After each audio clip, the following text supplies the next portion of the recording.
The business of breathing, getting centered, and twisting yourself into a pretzel is one that's, difficult to be consistent about and to do on a grand scale. But we are going to talk about it because the founder of Atmosphere is joining us later in the show in about 10 minutes. And so we're going to get into the business of yoga. That's coming up. And also, if business acts like it's above the law, they get to pay the price for that sometimes in big lawsuits and big settlements. Yeah, that's right, Uber. I'm talking to you. I'll have that story for you in about 5 minutes. But first, some local headlines. According to the Atlanta Business Chronicle, there is trouble at the Atlanta sweetheart startup Yik Yak. If you're not familiar with Yik Yak, they are an anonymous messaging app that is primarily used on college campuses and was kind of making headlines a year or so ago for being kind of a bullying app. High schools started not allowing the app on campus and things like that. But they've raised a lot of money here in Atlanta and just went to South by Southwest with the Choose ATL campaign. It's sort of just, very much an Atlanta sweetheart company. Well, now, according to the Business Chronicle, a lot of their top executives are leaving. So something's going on over there. Unclear exactly what it is, but their engineering director has left. Their vice president of product development, I guess, also has left, and now their chief technology officer just recently left. So that's all within the last year. Not 100% sure what's going on there, but also arguably they're about to do some kind of pivot. That's what the rumor is too. The problem with doing what they do, which is anonymous on-campus messaging, right? So if you don't have a user profile really tied to what you're doing, and it's all geographically based, you can imagine that when you leave college, you stop using it. And I think that's sort of what's happening. They're not holding on to their users beyond that sort of 4-year period. Plus, just the excitement and popularity of it when it first came out. The app has actually dropped in the stats in terms of where it is on the Apple Store and how much people are downloading it. It's just not as popular. Maybe the promise was better than the reality there. I was skeptical about this one from the beginning. I've never used it. I didn't know about it until I went back to my college for homecoming last year. And then everybody was like, have you heard of Yik Yak? And I'm like, no. What is that? Tiana Bogino, millennial in the room. Okay. Did it make you feel old? I did feel old. Not as cool anymore. Welcome to my world. Moving on. Georgia has, of course, just finished up not too long ago our legislative session for 2016. And one of the laws that I believe is now sitting on Governor Deal's desk has to do with drones. And it has to do with drones, not being too intrusive in our lives, creating some regulations around what you can and can't do. And the point of the laws that we came up with here in Georgia for this were to sort of protect individuals' privacy. So when Tiana gets feisty, she can't fly her drone over to my window and look in and see what I'm doing because, I know she's really bored. That's exactly what I would do. It has nothing else to do. So the reason I bring it up today is because apparently now the federal government, the FAA, may be putting some rules into place that would override anything we decided on here in Georgia. They are actually putting some new rules into place. And one of the things it says in this new bill at the federal level is that states cannot make rules about drones. Kind of interesting. So I'm not sure how many hours were wasted in Georgia coming up with the drone bill. That's just going to be a waste of paper and print. Not clear on that. And the federal ruling hasn't come through yet. But it's just another sort of piece of evidence in the whole government time suck kind of thing. And what are these people actually doing? Because I'm not sure. Let's move on. Atlanta, this is another. Now, see, today the news stories are all about proving me right. The news stories are all about Dana is a genius. Right. That's what's going on there. Mm-hmm. Because now Atlanta has seen the number 9 biggest drop in apartment rent prices from March to April nationwide. So our rent prices are dropping dramatically here. And now, when I say dramatically, let's not get carried away. It's still not, you're not all of a sudden getting an apartment for, $300 that you were paying $1,300. Right. That would be dramatic. It's not that dramatic. But the point is, I was saying all along that we were overbuilding apartments in this town. You're watching building after building come up. Hello? Where are all these renters coming from? Well, guess what? I was right. And there's now too many apartments on the market. And so the apartment buildings are all now having to either not raise prices at all, lower prices, add incentives. This is, what, Tiana Bogino? What? They should have called me. I'm just saying. When are they going to learn their lesson? I don't know. I would say that there are probably 3 things I don't have the answer to, and the rest, I have it. Just call me. Just call me. I'll tell you what to do. I wish there was a way that I understand competition, I really do, and that like people who build these buildings they're not going to all get together and decide how many apartments the city needs. Right. They're going to apply for their permits and try to build the best one and take all the business from everybody else. But there's a little piece of logic missing there. There's only so many apartments. And by the way, different things appeal to different people. So you're never going to get the kind of occupancy you want, no matter how great your building is, because it's only going to be great to some of the people. So stop it already with the building. It's a craziness. Okay. I'm going to breathe. I thought I was happy, and now I'm firing myself up just like that. I don't know if you caught this, but last night Prince was supposed to be doing 2 shows here in Atlanta. Right. He had to cancel. Why? He had the flu. Oh. I mean, Prince, he's not supposed to ever get sick. He's Prince. I know. It's hard to imagine him like in pajamas. You know what I mean? Sniffling. But if I did have to imagine, I think they'd be footsie pajamas. Oh, interesting. Yeah. I was going more with like a silk, monogrammed kind of pajama in my vision. Okay. This is where the show goes on Friday, my friends. Right down the tubes. That's what happens there. Anyway, he had to cancel both of his shows last night. They were supposed to be at 7 and 10 p.m. last night. Very intimate show called Piano and a Microphone. People traveled actually from other cities. Oh, they did. And didn't get the message until late in the day yesterday. However, the show is going to be rescheduled. They say they will announce the new date as soon as they can. You can use your existing ticket to come to the rescheduled show, or you can go to the point of purchase where you got your tickets and get a refund. So anyway, sorry if you missed that one. I kind of wanted to go, although it crept up on me too fast, and I didn't get a chance to even get tickets. So maybe now, next time. Yeah, maybe when he comes back, there'll be a seat left for me. Maybe I should just say really nice things about him on the air, like until do that. He comes back, and maybe someone will be like, she needs a ticket. There you go, Dana. She needs a ticket. Atlanta wireless router maker Luma has raised $12.5 million from a couple of different investors. And they are, if you've heard me talk about Paul Judge on the show before, this is a Paul Judge company. This is their Series A round. Luma makes home Wi-Fi that is extra secure and faster and better. So they're kind of taking the business level security and applying it to home, which is, in this day and age, pretty important. And the other interesting thing in terms of if you've been following Paul Judge's career at all, he's a cybersecurity guy. He's made a lot of money in that world, but all in the B2B space. So this product, Luma, is sort of the first one that, to my knowledge, that he's done that's really in the B2C space. So really a consumer product. It'll be interesting to see how they do. And I feel like everything he touches kind of turns to gold. Like Beyonce? Kind of. In a different way, but kind of. Right. Yeah. I just went right to the bodysuit in my mind when you said that. The sequence. I went right to Beyonce in a bodysuit is what happened there. And then I felt bad for talking about Paul Judge in the same sentence. Sorry, Paul. Let's move on. So there's a Georgia city in Habersham County that the city itself has okayed concealed weapons at work. Kind of an interesting topic, and you might think, knowing me, that I would be against this, but the truth is there is a constitutional right to bear arms and carry weapons in this country, and the city had a rule in place saying that their staff couldn't use their existing concealed permits and bring those weapons to work. And I think private companies have the right to say yes or no to that. Any private place does. A restaurant can say, we don't want weapons in here. Target, whoever, they can say no weapons. But city government, I do sort of feel like they have to abide by the rules of the government. So I don't know. I feel like that one sort of, I don't really have a problem with it, oddly enough. But sometimes I disagree even with myself. Yeah. Especially on Fridays is what happens there. Anyway, the mayor is saying exactly that he pushed for the change because he felt like not having what they had in place was a violation of the Second Amendment. And the people that, it's not like anybody can just now grab a gun and stick it in their belt. You have to have the permit and you have to have proper training. So anyway, we love our guns here in the South.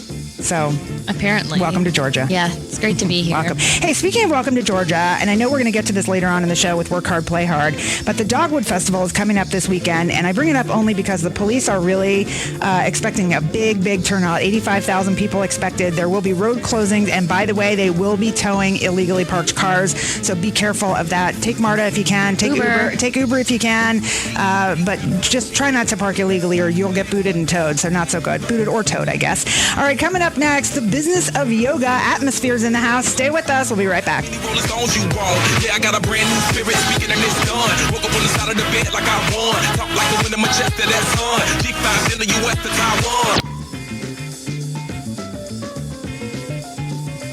I'm still looking for titles for myself. Like, what did I come up with yesterday? Mayor of Madness. Right, yeah. You're the former mayor of Brookhaven. I'm the current mayor of Madness. I like that. So there you go. All right, before we get to all of the madness on today's show, I do want to run down a couple of local headlines for you.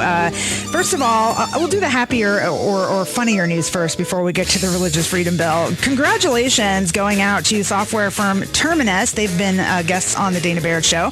Just raised a Series A investment round of about $7.5 million, which raises their valuation to $20 million. So congratulations to them. Great team over there. They are in the marketing tech space. So very cool. And 20 new craft breweries are planned for the state of Georgia, which is pretty interesting because the alcohol-related laws in our state are not the greatest. In fact, I think we're one of only 2 states that doesn't allow our breweries to sell beer directly. And yet, even with all of that, craft brewing is so popular that 20 new breweries are coming to the state. Yeah, so basically every corner, it's going to be like a Starbucks on every corner and a craft brewery next to it. So I don't know what that means exactly. Maybe we can start having all of our business coffees as beers instead.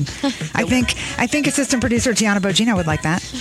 I don't know. Not all the time. Did you drink green Empty beer? calories. Did you drink? No, I didn't actually. I'm so disappointed. I'm so sorry. That you did not I drink know. green beer. I was living vicariously through you.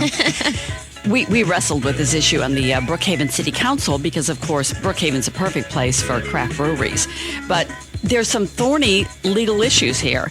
And probably the thorniest is that the larger wholesale liquor business isn't real anxious to see the craft breweries selling beer, at their site. So even to open up a growler took a lot of going. I would tell you that there were a number of volunteers from the city council who wanted to go out and go sample all the different craft breweries so we can better understand this industry. I understand that. I like how you guys roll. I think that's unfortunate because, what you're really saying is the people in power, the people who are already established businesses and have pretty strong lobbying groups and all of that, don't want to allow competition. That's what you're really saying. And that's not the American way in my mind. Absolutely. It's become the American way that those with the most money and the biggest lobbying groups win. But it's not really how it was all intended. So to me, competition is a good thing. Let the craft breweries come in and force the big teams to do something better. Come on. It's called innovation. It's called innovation. It's called competition. It's called, business. Come on. Okay. All right. So look, I'm already getting fired up. There you go. Look what you did to me, Rebecca. Okay. So moving on, here's another bizarre story. Maybe we need to talk about this later in the show in more detail, but I don't know. I don't really get this whole e-cigarettes thing. Have you seen people walking around with these? It's weird looking. It is weird. I can't get used to it either. And I don't know if it's healthy or not healthy or doesn't matter. I don't know. I'm going to have to dig into that a little bit more. But the reason I bring it up is because literally an e-cigarette caught fire in somebody's carry-on bag on a Delta flight, and the flight was delayed because they had to put out the fire. And so luckily they weren't in the air when it happened. They were on the tarmac, so the flight was just delayed on the ground. They have banned e-cigarettes from checked bags because of that, because they can catch fire in the baggage hold. But they were allowed in the bags you carry on. So I think maybe they just need to not allow them at all. I'm glad to hear that because I've actually seen people smoking an e-cigarette on a plane, and my eyes just widen to see something like that because how is that any different? Are the vapors really safe for people next to it? Good question. I think I've heard them starting to say they're going to ban that. They're going to ban. I hope some. So. Well, now if they catch on fire, it's like having a baby hoverboard. That's right. In your bag. That's right. I think they need to ban them altogether. And besides, it's weird. Can I just say that again? It's weird. It's a weird looking habit. Like if you want to do that in private because you really just need to do it, go for it. But it just looks really odd. Okay, can we just say just quit? Just knock it off. Yeah, just knock it off. It's bad for you. It is bad for you.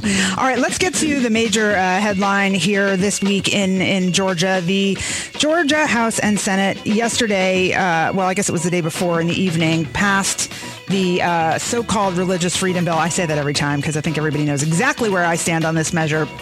Anyway, that happened late in the day Wednesday. So Thursday, everybody came out with their comments on it. And I just want to catch you up on who had what to say. I tried to pull a clip because I was at an event yesterday with Arthur Blank. And I tried to pull a clip from what he had to say. He got caught off guard with it. Though he's so eloquent and poised that I don't think you can catch him off guard. But Arthur Blank actually said, look, I'm not for anything that discriminates. He did not come out in opposition to this bill in particular or for it, but he did say discrimination is bad for business, and more importantly, it's bad for us as human beings. We shouldn't discriminate. So that's what he had to say. Mayor Reed has officially called for the governor to veto the measure, saying it is very bad for business and that he's going to spend a ton of time on the phone over the next few days talking to everybody who is calling him, saying we don't want to come to Atlanta now with our various conventions and meetings and all of that. So he has really come out in opposition to this for the financial reasons. And last but not least, Mark Benioff at Salesforce has been very vocal about not wanting to do business in the state of Georgia if this bill goes through. He has also called on Governor Deal to veto the bill and has said now officially his initial statement, I don't know if you caught this, Rebecca, but his initial statement was that they would not continue to grow their business here in Georgia. Now he has said not only will they pull out of the state, but they run a large convention, was planned for Georgia, that was going to bring over 1,000 people, and they will not bring that convention here. So, look, we still have 40 days to see what actually happens here, and I think a lot of people are hoping that Governor Deal will veto this bill. I think for as hard as the state of Georgia works to bring in new business and recruit business worldwide, and as much success as we've had, I can't imagine that that the governor would sign a bill that in fact might potentially harm business. On the other hand, I understand he's under a lot of pressure, and I've never completely understand why this bill is necessary when we have a federal bill that basically covers the same issues. Well, it's interesting on a lot of fronts. I mean, I think that, and I've talked about this on the show over the last few weeks in pretty great detail, but I think that the First Amendment actually protects us on the religious freedom front. Right. So we don't really need any additional bills anywhere, really. But also, yeah, it is a huge economic potential downfall. Yesterday on the show, we had Ronnie Chance here from Georgia Prospers, and he was specifically saying it could be in the billions of dollars lost here economically if this bill were to pass. So, look, this is a business show. I am pro-business, and I don't want to see this happen. That's what I'm saying. All right, we are going to talk with the former mayor of Brookhaven, Rebecca Williams. She's in the house this morning. We're going to talk about cityhood here in Georgia, as well as the upcoming festival in Brookhaven. So good stuff. Stay with us. Just that.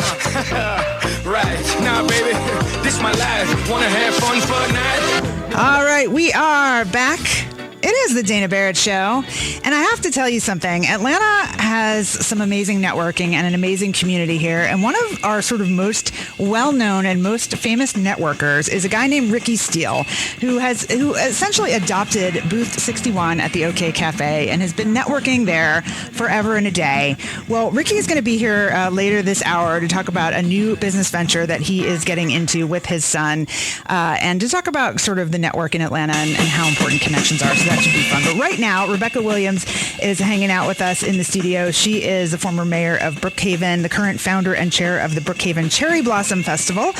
And we're going to get to the festival in just a minute. But before we do, I want to talk about this whole idea of cityhood. Because every time this comes, and a lot more of it, it sort of started creeping into our state. I don't know, is it 10 years ago? 10 years ago. Yeah. And Sandy Springs became a city, sort of, and people were like, oh, that's cute, that's fun.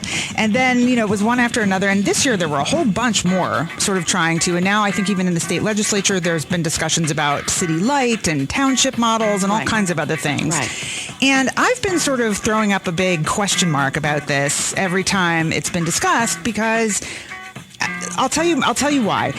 My question is it just, hey, like the county we're not getting what we feel like we need from the county, and, we want to protect our property value, so we're going to take our ball and go home kind of thing. Like, we're going to just take care of ourselves, and instead of making the county better, we're just going to protect our little area. And so that feels a little like not team player-ish to me. So that's why I think I'm throwing up the question mark. But I know you were instrumental in getting Brookhaven started, Rebecca. So why is it a good thing? So, yes, I was involved in the feasibility committee and then getting it through the legislature. And you're right. Part of it does come from the fact that the counties have become, the large counties have become increasingly dysfunctional and unresponsive to its citizens. I mean, unfortunately, DeKalb, which I love, I've lived there for 30 years, has now many of its leaders in prison, and so awful. Every week there's an indictment. So what does that tell you? The the cities, by the way, are mostly not small. I mean, Sandy Springs is 75,000 people. Yeah. Brookhaven is the largest city. In DeKalb, it's 50,000 people. Wow. So it's not just it's not your HOA saying we're going to, succeed from the county. Right. But it is a desire for more local control and government that is closer to the people, so that instead of having to drive an hour to go to Decatur for a zoning hearing, the Brookhaven City Hall is within 3 miles of every resident. So Brookhaven is a 12 square mile city. Mm-hmm. And I think part of what we wanted too was a better sense of community and identity. You said you used to live in Brookhaven. I did. But people would say, where do you live? And you might have said Brookhaven, but you said, well, it's not really Chamblee. It's not really Dunwoody. It's not City of Atlanta. So we're kind of in the middle of things. So part of it was wanting to just feel a sense of community and identity. But mostly it's local control. People worry and say, well, it's another layer of government. But in fact, you replace that, whatever that layer was at the county level. Like, for instance, Brookhaven has its own police department now. So we don't have the police services from the county, but now we have our own really fine police services. And we get our 911 calls answered in a very timely fashion within 3 minutes at the most. And we felt like we did not get good police service. So that was one of the main aspirations of just public safety. Yeah. Rebecca Williams, the former mayor of Brookhaven, hanging out with us on the Dana Barrett Show this morning. She's also the founder and chair of the Brookhaven Cherry Blossom Festival. And we're talking about cityhood and good, bad, or otherwise. And so, it's interesting that this is that you're here today and we're sort of talking about this, because part of my complaint about all of what's going on in the Georgia legislature this year, not just with the religious freedom bill, but with all of the measures that are and are not getting passed, is that I don't think a lot of us pay that much attention to local politics at all. Because we're too busy, for one, and there's so much information coming at us on all fronts. And for some people, the Kardashians are just way more interesting. And for others, the reality TV show that has become national politics is way more interesting. And so when we get into the voting booth, first of all, a lot of people don't even vote when it's not a presidential election. But, it's pretty bad, the numbers. But even on a presidential year, it's sort of like we walk in there and we know who we want for president, and then the rest is kind of like, oh, yeah, okay, well, I'm going to vote with my team. I'm going to vote the party line, but I really have no idea what Rebecca Williams stands for. Do I want her to be mayor of Brookhaven or not? I don't know. She looks cute. Okay, fine, done. But so this is really interesting because we are, in theory, maybe adding a new layer of stuff for people to know about. Well, yes, it's closer to home, but I still wonder if people are even paying attention, or is it just a small group that sort of cares about this and everybody else is off watching the Kardashians, Well, I can tell you that the outpouring of public involvement in the new cities has been tremendous. So I think people feel like, one, it's closer to them. Yeah. They understand it. And there's nothing that gets a community going than a local zoning fight. Yes. Whether their parks are in good shape or not, whether their streets are, have potholes all over the place. Right. Or whether they're not getting good police services. But, you were mentioning, and we both sort of, I think, agree on a lot. Some of this is about the counties not doing what they should. And you in particular mentioned DeKalb County and everybody going to jail and all of that. So, my question is, how do we fix the counties? Can we have a coup and overthrow? And how do we fix that? I think we fix it at the voting booth. And look, we are still, the cities are very much part of the counties. We're still partners with them. We haven't gone anywhere. And we still, the cities still rely on the counties for your water, your sewer, your fire, all the sanitation, the things that they do well, and the things like the courts that only they constitutionally can do. We let them take out the trash. That's what you're saying. That's right. Well, they do a great job of that. I love it. All right. Well, I don't want to shortchange the Cherry Blossom Festival. Yes. So please tell me what's going on with because it's festival time here at Atlanta. So tell me about the Brookhaven Cherry Blossom Festival. What's it all about? So April 2nd and 3rd will be a beautiful weekend, and the cherry blossoms all know to pop open that week. You've put in your request with them. Yeah, they know that, and they will be in full bloom. So when I first went on the council, it was my idea to plant some 250 cherry trees in the city. And part of that is a branding effort. and giving people a unique sense of what's special about our city. Cool. We know that Atlanta is so beautiful in the spring, and if you've ever been to the Washington Cherry Blossom Festival or been overseas in Japan or somewhere, it's really quite magical. So I personally love cherry blossoms. So I was able to convince my council that we should do this. And so part of it is an economic development and an identity thing. So we started the festival, which is a weekend, a day and a half of just great family fun. Music, some great music, local bands. Whiskey Gentry, who's headlining for us, just is at South by Southwest this week. Some really great sounds. So nonstop music, and it's free. Did you hear me? Free. Free is good. And we like free. Great children's village with everything from, of course, the coolest bouncies to live performers, interactive princesses and pirates and superheroes interacting with the kids. Nice. If you like art, artisans and craftsmen, so that if you want to buy that unique gift for mom or yourself, come out for that. Of course, you have to have food and beer and wine, and so we'll have, plenty of that. I think we have like 18 or 20 food trucks. I have to say, like in the old days, the festival was like the like fried dough with the powdered sugar and like a hot dog. And now it's like gourmet food. Those food trucks are amazing. It is. I think you might still find a waffle cake, but actually the Waffle House will be there on site. They have a truck. We're starting things off that Saturday morning with the 5K race sponsored by Xfinity. Nice. So you can come run through the cherry trees. The Atlanta Path actually goes through Blackburn Park. So you'll get a 5K race in to get your blood circulating so you can enjoy the day. Well, and if you run first, then you can eat more. Absolutely. Like Waffle House. You can go to the Waffle House. And then one of our unique features is most festivals say leave your dog at home. We say bring Fido out. Bring the dog. Bring the dog, because we have a pet world and we have stunt dog shows going on all day long, which is so much fun. Now, here's your host, Dana Barrett. This is the Dana Barrett Show.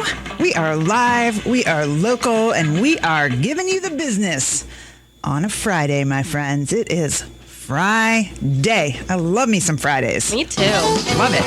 And it's also 3/11, and that 3/11 is my lucky number. Is it? This has been a good week. First of all, I had my birthday earlier in the week, followed by the anniversary of the show. And now 3/11, my lucky number. Why is that your lucky number? It's a long story. Okay. We'll talk. It's a long story. But let me just add that it was before the band existed, for people that think it's because of the band. I was going 3/11. to wonder if it had anything to do with the band. It was before the band, probably before they were born. Okay, maybe not. All right, chatting already, so let's just get straight to our... I couldn't wait. I know. Well, Brandon Smith is here. I'm impatient today. It's Friday. I'm a little impatient. I think I got you riled up before the show. You were, yes. I'm hyper. You have this vibe of energy today. I think my third cup of coffee, which was supposed to be decaf, I might have made regular by mistake. Yeah. That could have happened. So Brandon Smith hanging out with me this hour on the Dana Barrett Show. He's the workplace therapist and one of our regular contributors. Always fun to have you here. Always fun to be here. So coming up on today's show, first of all, some stuff in the news this morning. Last year I did a Lying Liars Who Lie I know. video. I told you, you never put me on that video. Okay, well, you need to behave then. I do. I'm a good boy. Ethics. Absolutely. Values. Absolutely. 2 stories came out this morning. One, that the Honest Company, Jessica Alba's Honest Company, is being accused of having ingredients in their laundry detergent that they claim are not in there and that are not good for you. Sulfates. We all have heard about sulfates, I think. So the Wall Street Journal did an expose saying, Jessica Alba, no, this is not good. Now, the company is denying it so far. More independent tests will be done. But right now, I don't think the Wall Street Journal is it's not like the Wall Street Journal is... a rag. I feel like they do their homework. I don't feel like they would put that on the front page if it wasn't for reals. Yeah. So, anyway, the Honest Company, maybe not so honest. We shall see. And also, in the news this morning, the Wounded Warrior Project being criticized. Oh, I didn't see this. Yes, the Wounded Warrior Project being criticized for way overspending internally and the actual wounded vets getting very little of the benefit. So big shakeup there. That's not good. Not good at all. Not good at all. Also coming up on today's show, Dos Equis is trading in the most interesting man in the world for a younger model. I like the most interesting man in the world. You're putting me in a bad mood. I'm so sorry. I know nothing but depressing. Do you have something? Give me something good. I got nothing. It's all bad news today. Well, it's good news for Maria Sharapova. She is in... Didn't she just fail a drug test? She did just fail a drug test. I don't see. This is not helping. She could also be on the lying liars who lie list. Unclear. But, the jury's still out because she claims that the drug was a prescription drug that was not on the WADA list until recently. Okay. And so she just didn't know that it was now on the list, or she would have changed her behavior. Isn't that the script answer for every athlete that fails a drug test? Yes. Isn't that kind of what they... Well, the thing that's, when you really dig into this, and I did some research on it yesterday, the drug, they say it's a cardiac drug, but they also say, people knew that it was performance enhancing. And in fact, supposedly when the drug was invented, it was actually invented in Russia for super soldiers. So the Russian army was sort of the intent of this drug. And also They say that people who do need to take it for health reasons primarily do not take it for a 10-year period. They take it for, to solve a problem for a short period of time, a couple months. She's been taking it for 10 years. Whoa. But it just got on the, illegal substances for sports in January. So it's questionable because either she was allowed to do it before this because it wasn't on the list, but if she was doing it specifically for performance enhancement, then, it wasn't, breaking the rules, but it wasn't right. I don't feel any better after that story. But no, let me tell you the good part for her. The good part for her is that this is so bad. She got dropped by all of her endorsers. But one stayed with her. That's the good news. Well, that was good. It was, which one was it? It was It's Head, the tennis racket maker. That's right. I saw that. They have stayed with her. We're going to give her the benefit of the doubt. That's right. They're defending her, saying, she doesn't deserve to be crucified. It was an honest mistake, and they're sticking with her. So we shall see. Also, coming up later in the show, we're going to talk about a new kind of shaming. We've heard about body shaming and fat shaming and all kinds of shaming. There's a lot of shaming going on. The new one is vacation shaming. Oh, this might tie to our topic today. I think you'll be able to share in this conversation with me because, and you know what? It's the millennials that are really the perpetrators. Of course it is. Of vacation shaming. And the victims. They're both. Oh, okay. So we're going to talk about that later in the show as well. And I do have a couple of local headlines to run through. First of all, this is so funny because this is kind of a duh story. But Hartsfield-Jackson International Airport is planning to officially allow Uber, Lyft, and other services to pick up passengers at the airport effective July 1. Now, it has to pass the Atlanta City Council first. It goes to the City Council March 30th. But if they approve it July 1, Uber and Lyft, you'll be able to get picked up at the airport. Now, you were always able to get dropped off because they have no way to control that. Right. But they were literally stopping people. And there was all kinds of nonsense about, if you wanted to take an Uber or Lyft to Atlanta, get picked up by one, that you should hug the driver. Now that makes me happy. If you called an Uber to come pick you up at the curbside at the Atlanta airport, the way to get away with it was you hug the driver. And then they think it's family and they can't stop you. That would have been fantastic. Can you imagine all the awkward hugs that we could have seen in one day? I think people did do it. So, yeah, I feel like there could be some good video there. You have a very good point. Also, we're really, apparently this year, we're really into businessmen getting into politics in this country, One in particular. Well, an Atlanta business... I've heard a thing or two about that. Yeah, it's a thing. An Atlanta businessman actually is now going to challenge Republican Johnny Isaacson for a Senate seat. So kind of another outsider getting into the political ring. Atlanta businessman. He's running as a Democrat, is that right? He is running as a Democrat. His name is Jim Barksdale, and he is the president and founder of Equity Investment Corporation. He filed his paperwork yesterday for the Democratic nomination, and I think noon today is the cutoff for anybody who wants to run. So, yeah. So, he has some interesting points. We'll post a link to the article on our show notes page at biz1190.com/Dana Barrett so that you can read up on him. But, he's very pro-business, obviously. And it's interesting for a Democrat, too, because that's not typically what you think of when you think of the Dems. That's true. So kind of an interesting. Yeah, very interesting. So we'll see what happens there. We'll keep you posted on that. We don't pay enough attention to our local politics sometimes, especially when they're so overshadowed by what's happening on the national stage. That's true. Speaking of which, the Georgia Senate yesterday approved a $23.7 billion state budget for the coming fiscal year. That is a record setter. It's one of the biggest. It is the biggest budget so far. Wow. However, that doesn't mean it's going through because the House and the Senate have two different versions, and now they have to go to committee and kind of work out their differences. So we'll see what happens. The good news, I guess, if it does go through, is that there's some transportation funding in there, but also there's raises for teachers and a lot of other school workers, school nurses, people like that. So 3% raises across the board, I think, for some of those folks. Exactly. First of all, let's get into some local headlines. Hartsfield-Jackson has kept its status as the world's busiest airport, whether we like it or not. And for some reason, we don't seem to like that title anymore. It's weird. It's like we want it and we don't. We want to have our cake and eat it too. I don't know if you all have heard this story, but I think it was a couple of months ago now, the airport officially came out and said, we would prefer that you called us the world's most traveled airport. I get it. With subtlety. Okay, it's stupid. Right. I appreciate the two of you trying to be politically correct and, just hanging get your in. TSA pre-check and be done with it. Look, busy is busy. And so, why are we trying to pretend it's not? It's great. And it's also bad. It has its ups and its downs. But if you think that we're going to hide that by saying most traveled instead of busy, it's just silly. It confuses me. Well, it's confusing. And apparently you're easily confused. Easily. Yeah, I'm a guy. That's what happens. Okay. So here's the thing. There was a new survey that came out once again this year to measure all of this, and we are still the busiest. We had 101.5 million passengers last year. Yeah, that's a lot of people. And it's actually the first time any airport has hit the 100 million mark in 1 year. So pretty impressive there. And coming in second place is Beijing, and then in third place, Dubai. So we are pretty impressive. What happened to O'Hare? Right. O'Hare was always number 1, 2. In the U.S., I believe they are. But worldwide, we are first. And I don't think O'Hare, maybe they're fourth. I don't know. But I only have the top 3. So anybody that didn't make the top 3 is a loser.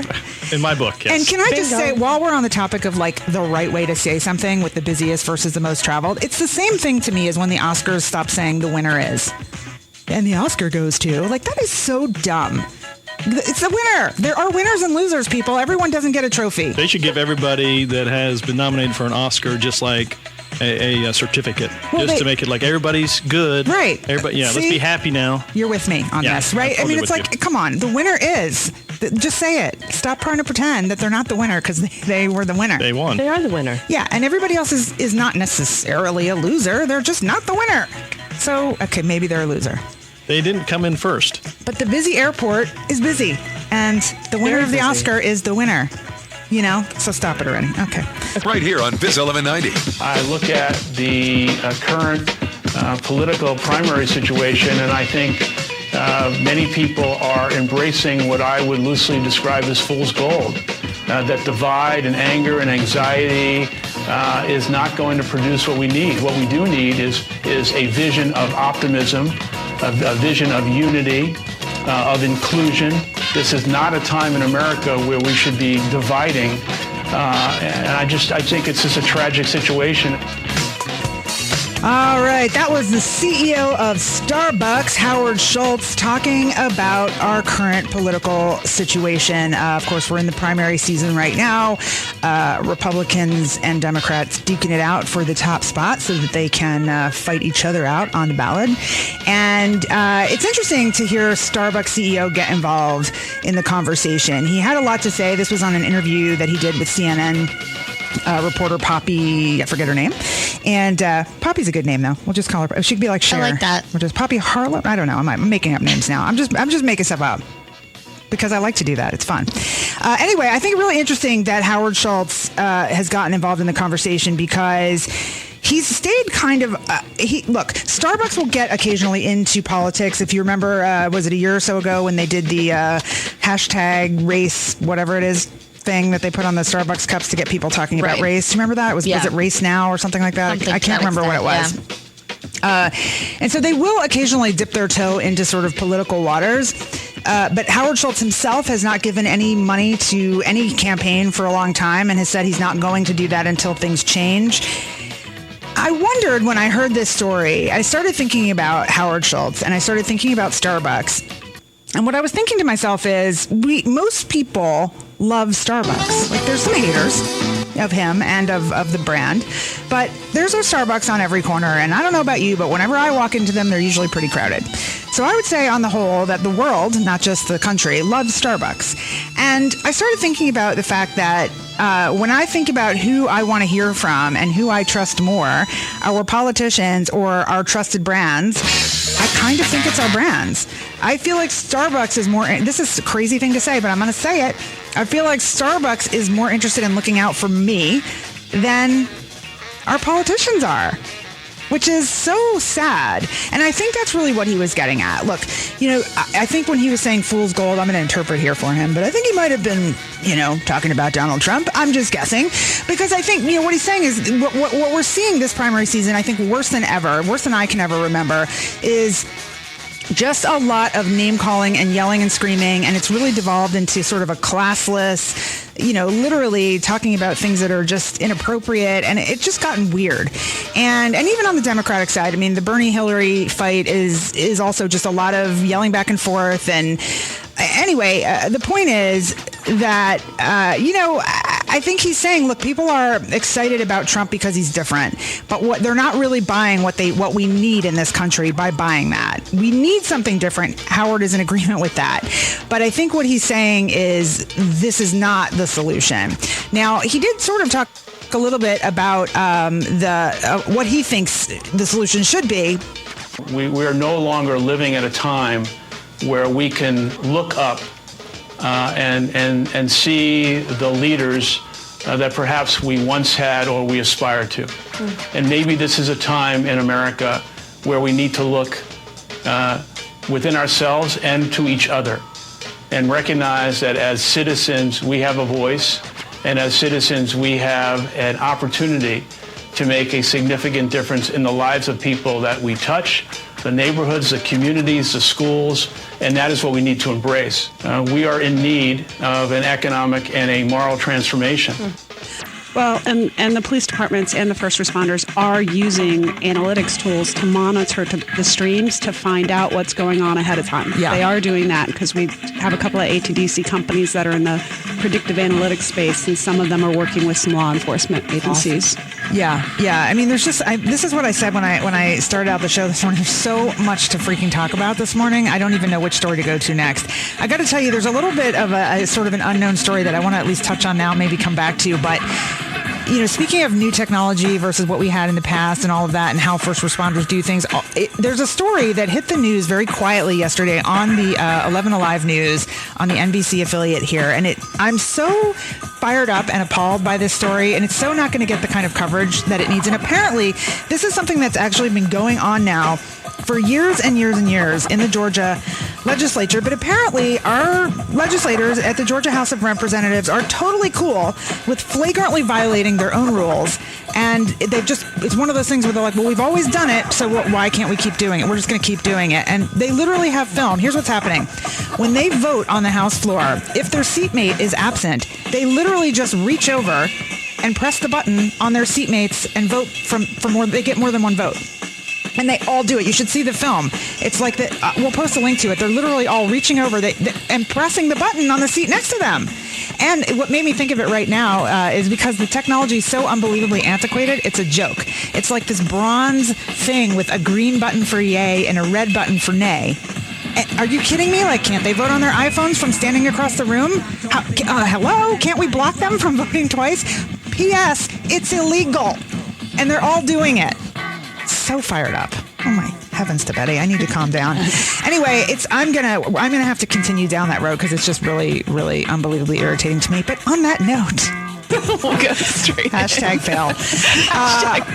So I saw some of the social media coming out of South by Southwest, and it looked like things were really great and hopping at the Atlanta house. Choose ATL house. So tell me about it. Like, give me the overall. Like, was it great? Was it everything you expected? Give me the rundown. Yeah, it was. I think it actually blew beyond our expectations, really? And I'll explain why. Okay. We positioned ourselves for this to be kind of the big coming out, if you will, of Choose ATL, taking the brand outside of Atlanta and bringing it to the world. Why South by? Because it, really has become kind of this mecca of film, music, and tech, and most importantly for young entrepreneurs, talent, being driven there around this conversion. These are three industries that are very important to Atlanta, and also make the mission of attracting talent really important to what we're trying to do. So we went out there in a big way, and we wanted to do two things. One, we really wanted to gain street cred for Choose ATL, even amongst our own, internal constituents, right? So we wanted them to feel proud of giving them a stage, a place where they could amplify their work. We could tell our story of culture and of impact together in a united way. And then also go out there and make sure we weren't just talking to Atlantans, making sure that we were really intentionally telling our story to people outside of Atlanta and letting them know, kind of creating these who knew moments, right? Yeah. Of like, who knew that Yik Yak was, from Atlanta, you know? Who knew all of this rich, history of even, the evolution of music and hip hop in Atlanta. And then the Walking Dead, production team. So we hit on kind of music, film, and tech. And it was, it was great. We are estimating we had over 5,000 people walk through the house in just 2 days. The parties were packed. The panels were packed. And as we know, there was great buzz and continues to be amazing buzz, over 20 million impressions through our earned and social media. So it took us to another level for sure. And that's what we needed to have happen. But I'll also just add too, some of the most magical moments actually didn't happen in front of any media or with any photographer. And I want to just share kind of one moment that I think was really transformative. Was we had a very private, intimate dinner with the mayor. And so we put the mayor in a room with millennials. And it was a very honest, authentic, open conversation that I think helped just position even our leadership with understanding of how important it is to listen to the next generation as we intentionally grow and build Atlanta. So I want to know. All right, so Kate, let's dig into that a little bit, because did the mayor say anything that was unexpected in that conversation, or did some of the millennials say something that took him off guard at all? No, everybody was so engaged, and I think it was such a unique experience for the mayor that he was very present and very engaged. And the millennial, young people are very honest, and especially when they know that they have the ear of somebody who can, impact and influence change that way. So there was a lot of conversation around tech, certainly, the ecosystem here, and, what kind of really restricts. We had a Georgia Tech grad, student from Scheller who was very honest of like, look, I'm going to make the decision of where I go next by where I can build something the fastest, and it was, really kind of, the mayor was like, okay, that makes a lot of sense. How do we make that happen here rather than you going to San Fran to make that happen? So it was great conversation, but then also about education, about civic engagement, income mobility. So it stretched beyond, just kind of the tech conversation. But it was, and really the win was that the mayor was kind of like, this needs to continue to happen. I'd like to continue to see this happening. We are talking with Kate Atwood from Choose ATL this morning about the South by Southwest Conference in Atlanta's activation there, if you will. Also, Jen Benet hanging out with us this hour. So, Jen, I want to turn to you a little bit. What's your perception of the whole thing? I mean, you've been around this tech, staffing and hiring and finding millennials or young people or whatever, trying to get them into tech for a little while. Been around the block once or twice. What do you think of this whole thing? So we went as part of ATDC, Scheller School of Business, Sandbox to do what we called the Tech Square Takeover. From 2 to 5 on that Monday afternoon, and it was fabulous. We had 5 companies there showcasing 5 of our companies. 5 of the ATDC. 5 of the ATDC